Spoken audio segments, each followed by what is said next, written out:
오늘 이 말씀을 듣는 모든 분들의 삶에 우리 주님의 평화가 가득하기를 기도합니다. 우리는 종종 신앙의 여정 속에서 잊고 있던 질문과 마주하게 됩니다. 바로 나는 무엇을 위해 부르심을 받았는가? 그리고 하나님께서 내게 원하시는 삶은 어떤 모습인가 하는 질문입니다. 오늘 우리는 에베소서 2장의 말씀을 통해 이 깊은 질문에 대한 답을 함께 찾아가려 합니다. 만약 오늘 이 이야기가 여러분의 마음에 울림을 준다면 공유를 통해 더 많은 영혼이 위로와 도전을 함께 나눌 수 있도록 은혜의 통로가 되어주시길 바랍니다.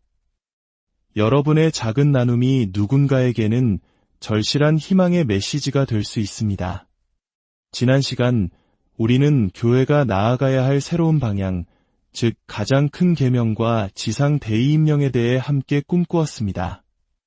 마음과 뜻과 힘을 다해 하나님을 사랑하고 이웃을 내 몸과 같이 사랑하며 땅끝까지 이르러 복음을 전하는 것. 이것이 바로 우리 신앙 공동체의 존재 이유이자 목표입니다. 우리가 만일 위대한 부르심을 진정으로 받아들이고 삶으로 살아낸다면 어떤 일이 일어날까요? 우리 삶의 모든 방향이 오직 예수 그리스도를 향한 사랑으로 재정렬되는 것을 상상해 보십시오. 이것이 예수님을 향한 나의 사랑을 더 깊게 하는가? 이 질문이 모든 선택의 기준이 되는 삶. 그리하여 세상 사람들이 우리를 볼 때 우리의 정치적 견해나 사회적 지위가 아니라 저 사람은 정말 예수님을 사랑하는 사람이구나라고 말하게 되는 것입니다. 우리의 삶이 세상과 구별되는 거룩한 낯설므로 그들에게 다가갈 때 비로소 그들은 우리가 믿는 진리에 대해 궁금해하기 시작할 것입니다. 우리는 이 꿈을 현실로 만들기 위한 구체적인 비전을 세웠습니다. 앞으로 10년 후 우리 공동체가 수많은 영혼들이 예수님을 찾고 복음의 은혜 안에서 성장하는 따뜻한 집이 되기를 소망합니다. 매년 수백 명의 사람들이 세례를 통해 새로운 삶을 고백하고 상처받고 아픈 자들이 이곳에서 위로와 희망을 얻는 안전한 피난처가 되기를 꿈꿉니다. 기뻐하는 자들과 함께 기뻐하고 우는 자들과 함께 우는 공동체. 수많은 제자들이 가정과 이웃과 온 열방으로 파송되어 수십 개의 교회가 세워지고 복음이 닿지 않은 곳에 수백 명의 선교사들이 하나님의 사랑을 전하는 모습을 그려봅니다.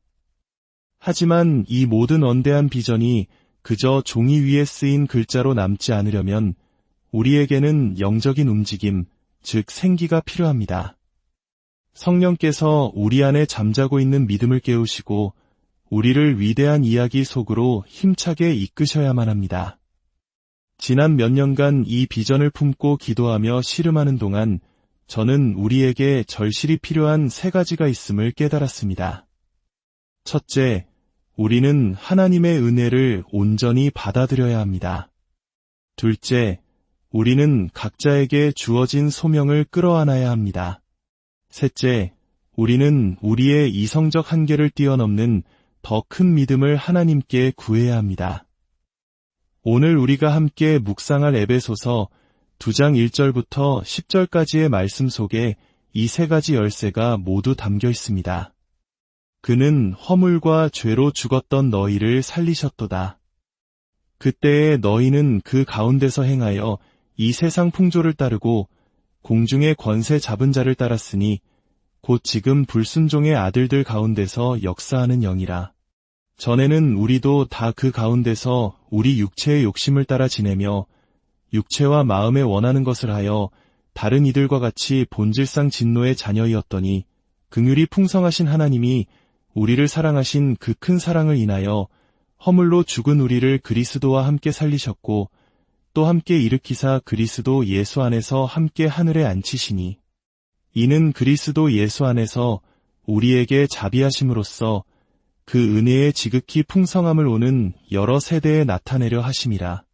너희는 그 은혜에 의하여 믿음으로 말미암아 구원을 받았으니 이것은 너희에게서 난 것이 아니요 하나님의 선물이라. 행위에서 난 것이 아니니 이는 누구든지 자랑하지 못하게 함이라. 우리는 그가 만드신 바라 그리스도 예수 안에서 선한 일을 위하여 지으심을 받은 자니 이 일은 하나님이 전에 예비하사 우리로 그 가운데서 행하게 하려 하심이니라. 이 말씀은 이 자리에 있는 모든 그리스도인의 간증입니다.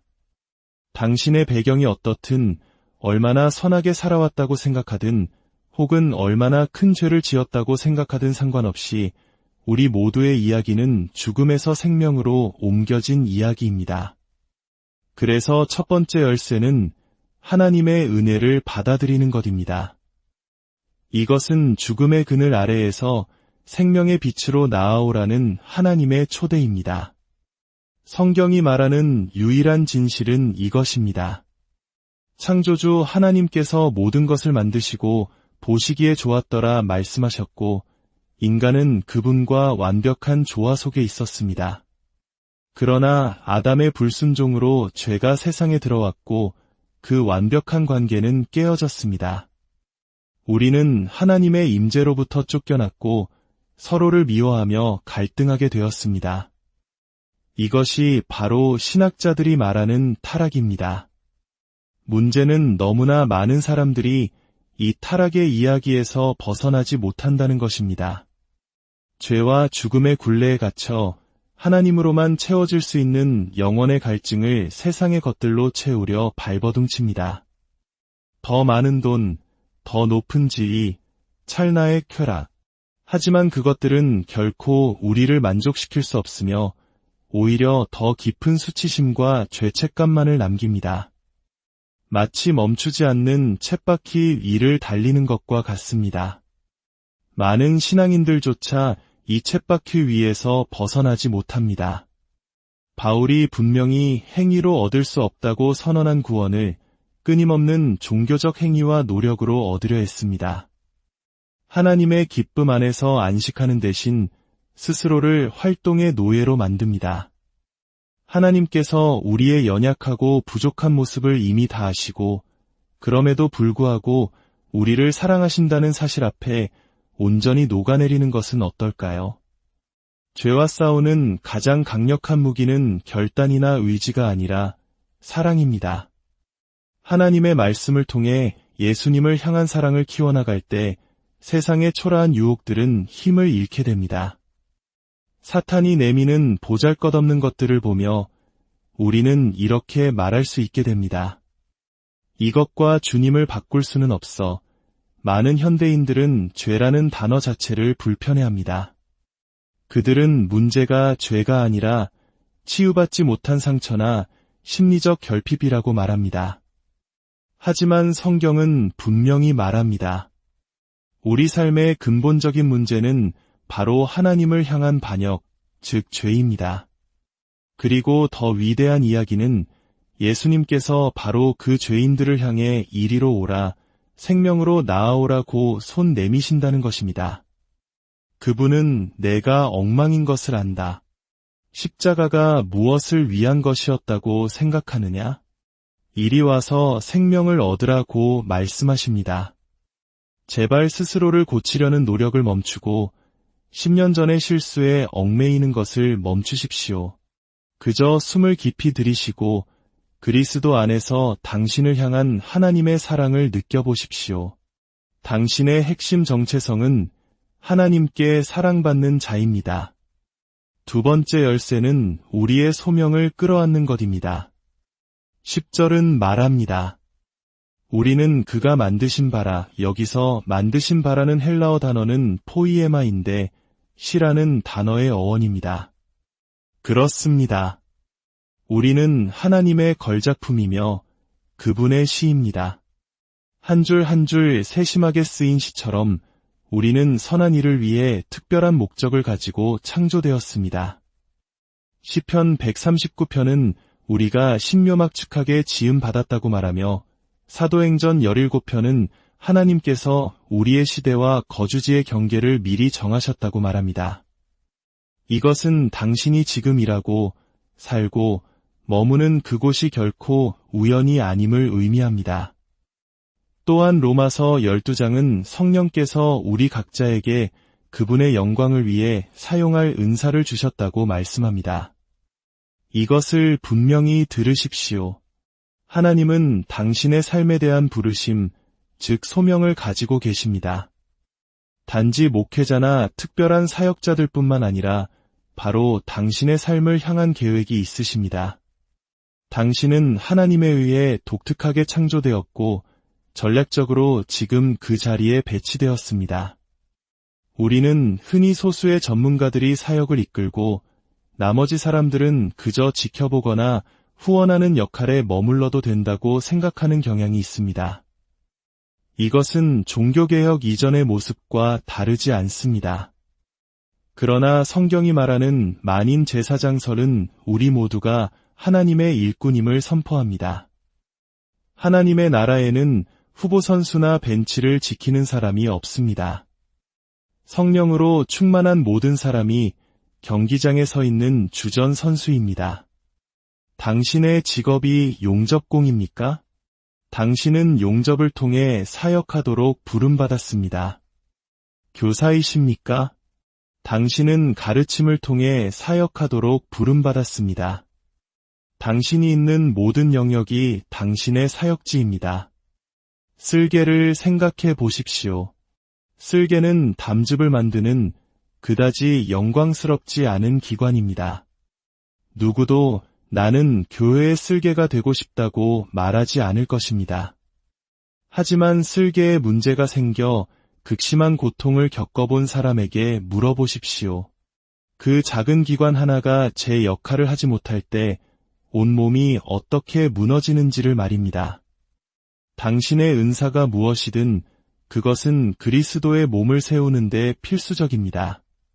당신이 낭비했다고 생각하는 20년의 중독의 세월, 어리석었던 재정적 실패들조차도 하나님은 구속하시고 어둠에 맞서는 강력한 무기로 사용하실 수 있습니다. 마지막 세 번째 열쇠는 이것이 가장 중요할 수 있습니다. 더 큰 믿음을 구하는 것입니다. 사회학자들은 개연성 구조라는 개념에 대해 이야기합니다. 이것은 특정 문화권의 사람들이 직관적으로 합리적이라고, 즉 말이 된다고 여기는 생각의 틀을 의미합니다. 우리 대부분이 속한 서구화된 현대문화의 개연성 구조에는 몇 가지 특징이 있습니다. 첫째, 기계론적입니다. 우리는 정해진 프로그램을 거치면 누구나 동일한 결과물을 낼 것이라고 믿습니다. 둘째, 자연주의적입니다. 우리는 초자연적인 현상에 대해 본능적으로 회의적입니다. 의사들이 포기한 혼수 상태의 환자를 위해 기도할 때 우리 마음 한구석에서는 설마 일어나겠어? 라고 생각하는 것, 이것이 바로 우리의 개연성 구조가 작동하는 방식입니다. 셋째, 계몽주의의 영향으로 인간의 이성과 지성으로 모든 문제를 해결할 수 있다는 과도한 자신감을 가지고 있습니다. 이러한 생각의 틀이 왜 문제가 될까요? 우리가 처음에 나누었던 그 거대한 비전을 이 합리적인 생각의 틀로 보면 그것은 터무니없고 비현실적으로 보이기 때문입니다. 수백 명이 어떻게 매년 회심한단 말인가? 복음에 대한 적대감이 가득한 이 시대에 안락한 삶을 포기하고 위험한 선교지로 떠날 사람이 어디 있단 말인가? 우리의 이성은 끊임없이 불가능하다고 속삭입니다. 그러나 우리가 기억해야 할 것이 있습니다. 우리의 이성적 판단과 상식이 하나님의 능력을 제한하지 못한다는 사실입니다. 교회가 가장 폭발적으로 성장했던 시기는 신자들이 사자밥이 되고 인간 횃불로 불태워지던 핍박의 시대였습니다. 우리의 개연성 구조는 초자연적인 것을 비합리적이라 말하지만 아시아와 아프리카, 남미 등 전 세계 기독교가 부흥하는 지역의 개연성 구조는 초자연적인 것을 일상으로 받아들입니다. 저는 최근 몇 년간 이 비전을 두고 고뇌하며 잠 못 이루는 밤들을 보냈습니다. 제 안의 이성적인 목소리는 계속해서 두려움과 의심을 불어넣었습니다. 그러던 어느 날 새벽, 저는 한 책에서 읽었던 문장을 떠올렸습니다. 야망의 반대말은 겸손이 아니라 게으름, 수동성, 소심함, 안주이다. 우리는 종종 위험을 감수하지 않고 더 높은 곳을 향해 나아가지 않고 깊은 곳으로 뛰어들지 않는 자신의 모습을 겸손이라는 도덕적 망토로 포장하며 이안을 삼는다. 그러나 이는 용기 부족과 나태함을 가리는 얇은 위장일 뿐이다. 안전하게만 행동하는 것은 겸손이 아니다. 그 순간 저는 주님께서 제게 말씀하시는 것 같았습니다. 내가 할 수 없다는 것을 안다. 하지만 내가 할 수 있지 않느냐? 왜 내가 모든 것을 해야 한다고 생각하느냐? 너는 사람을 구원하는 자가 아니라 구원하시는 분을 가리키는 자일 뿐이다. 너는 그저 나를 향한 사랑 안에서 순종하며 한 걸음씩 내디더라. 무거운 짐은 내가 질 것이다. 사랑하는 성도 여러분, 저는 오늘 여러분을 위대한 모험으로 초대합니다. 안주하는 삶이 아닌 믿음으로 도전하는 삶으로 나아갑시다. 첫째, 아직 하나님의 은혜를 온전히 받아들이지 못했다면 오늘 바로 그 결단을 내리십시오. 당신의 노력과 수고의 짐을 내려놓고 있는 모습 그대로 당신을 받으시는 하나님의 사랑 안으로 들어오십시오. 둘째, 당신의 소명을 끌어안으십시오. 하나님께서 당신에게 주신 은사와 재능, 그리고 당신을 두신 그 자리를 하나님 나라를 위해 어떻게 사용할지 고민하고 기도하십시오. 당신은 관중이 아니라 선수입니다. 셋째, 당신의 의심과 회의주의를 기도로 가져가십시오. 우리의 비전 중 당신의 이성으로 가장 불가능해 보이는 부분을 붙잡고 기도하십시오. 하나님, 제 안의 불신을 거두어 주시고 하나님의 능력을 믿는 더 큰 믿음을 주옵소서. 우리는 우리의 직관이나 합리적인 믿음으로 사는 자들이 아니라 하나님을 기쁘시게 하는 믿음으로 사는 자들입니다. 우리가 안전지대를 벗어나 믿음의 항해를 시작할 때 하나님께서는 우리의 상상을 뛰어넘는 놀라운 일들을 행하실 것입니다. 위대한 여정에 함께 동참하시겠습니까? 아버지 하나님, 이 말씀을 듣는 모든 심령 가운데 주님의 사랑으로 불을 붙여 주옵소서. 우리의 연약한 마음을 격려하시고 두려움을 몰아내시며 주님의 위대한 이야기에 동참할 용기를 허락하여 주옵소서. 이 모든 것, 우리를 사랑하시는 예수 그리스도의 이름으로 기도합니다.